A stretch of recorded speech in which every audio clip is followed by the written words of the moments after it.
So the Chinese government put solar panels in the Gobi Desert in order to harness the power that the Gobi Desert has because it has so much sun almost all day long, and it powers hundreds and thousands of homes, which is something that they obviously the Chinese government really wants it to be the case and wants to have cheap power. That's awesome. But the unintended consequence of this is that what they need to do to keep these things out there, because there's so many dust storms, they need to go ahead and clean these panels with automatic washers about every single day, multiple times a day.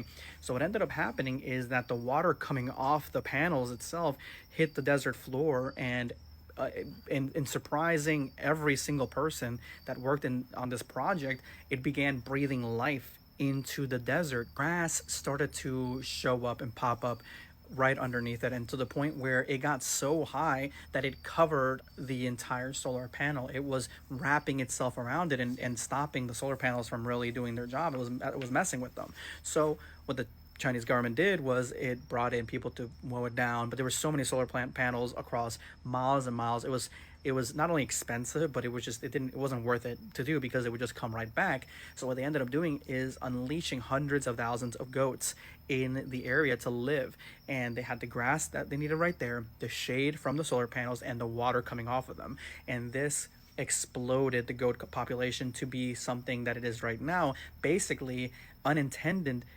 consequence, they brought life to the Gobi Desert, and they brought back an ecosystem. Now ecologists from around the world are going to study this area and seeing if they can replicate the results in other places.